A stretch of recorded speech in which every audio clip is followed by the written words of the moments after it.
The sounds of pages turning and a scribbling quill filled the air of Twilight's study as she worked furiously deep into the night. The stars dotted the nighttime sky, and moonlight shone softly through her window. A lamp warmly illuminated her desk, and the paper scattered randomly across its surface, providing just enough light for her to read the textbook laid up on top of them. In the times between her scribbling, the sounds of crickets could be heard from outdoors, signaling that the time to go to sleep had long since passed. The cold air from outside seeped through the crack, but she was far too busy to close it. Her determination to continue her research kept her awake, but only for so long. Twilight continued, reading paragraph by paragraph, writing nearly illegibly on a roll of parchment nearby. She dipped the quill in her ink reserves, which were almost run completely dry. Then, she was reading sentence by sentence, struggling to keep her concentration. Then every word became a battle, and she found herself needing to reread a sentence every so often. Suddenly, a yawn and a stretch, followed by a dead heaviness in her eyes, caused her to blink slowly in exhaustion. She enjoyed the feeling of resting her eyes for a few short moments until she dropped the quill. As the magic in her horn stopped glowing, and her eyes tried to focus on the next word to read, she found herself slowly gravitating closer and closer to the book laid out in front of her. The words became blurry and unreadable as her snout gently nuzzled its way into the space between the pages, and the last thought she had before falling asleep was that it smelled heavenly. Moments later, she was sound asleep, with her hooves laid atop the desk and her face literally buried in a book. Spike came into the room to say goodnight, but a warm smile grew across his face when he saw her sleeping peacefully. He walked silently over, ensuring his claws didn't make a sound on the floor in the process. He felt the cold chill of the air outside the window and closed it gently, and the sounds of the crickets outside disappeared. The air was completely still and silent as he grabbed the blanket from his bed to pull over Twilight so that she would stay warm throughout the night. As he did so, he fondly remembered the time she used to do the same for him every evening. From the start, Twilight had shown him that he was immensely cared for, and he loved every chance he got to return that favor, but not as a duty, as if he had some sort of debt to repay. Memories of offering himself as a personal servant for Applejack resurfaced in his mind, and he couldn't help but laugh at himself. Rather, he felt compelled to return the favor because he genuinely wanted to. Twilight was his friend, and he was hers. After ensuring the blanket was wrapped snugly around her, Spike flicked the switch on the lamp to turn off the light. When the room had gone dark, the light from the stars and moon shone through the window and illuminated her beautifully. More fond memories surfaced in his mind. The times when he would write her letters to Celestia when she was her pupil, and the times when they would laugh together in the library until late hours of the night.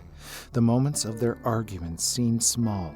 He remembered every adventure he went upon and wondered about the adventures he would have with her in the future.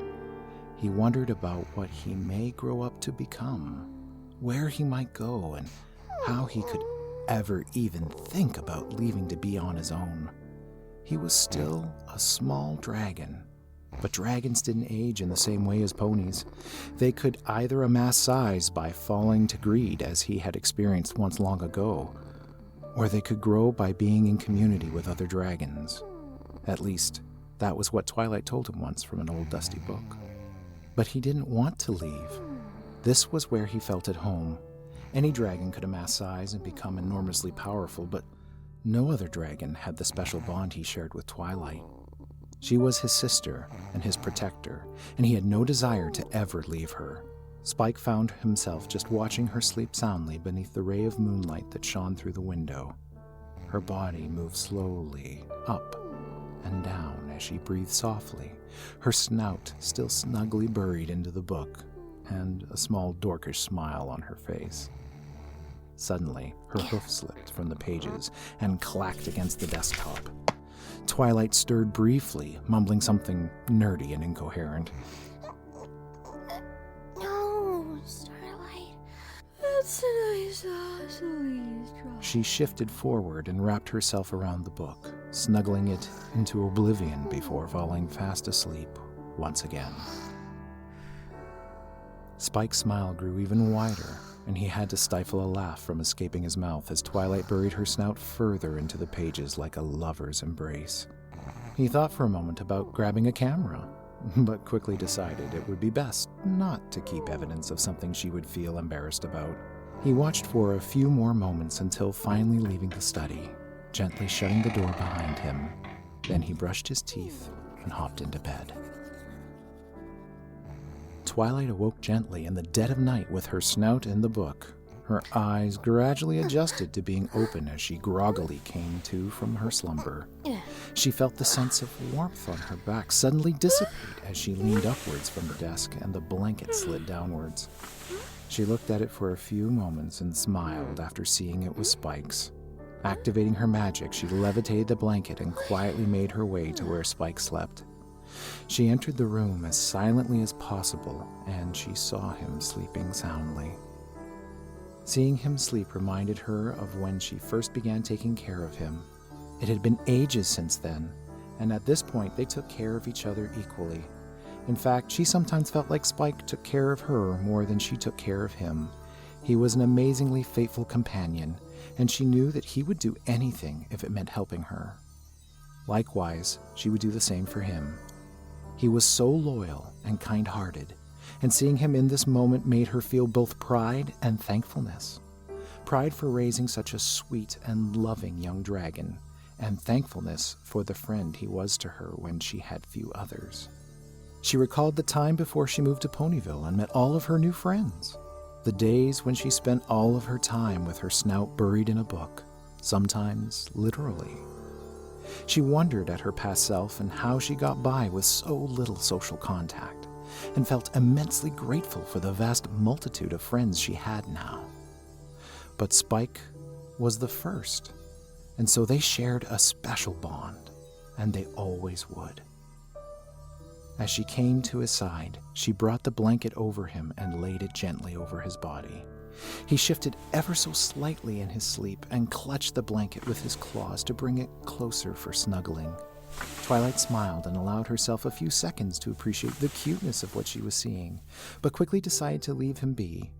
If he knew she saw him like this, he would be really embarrassed, so she shut the door silently and readied herself for bed. Minutes later, they were both fast asleep. They dreamed peacefully throughout the rest of the night as the nighttime sky faded and the sun arose on the horizon, awaiting to begin yet another day together.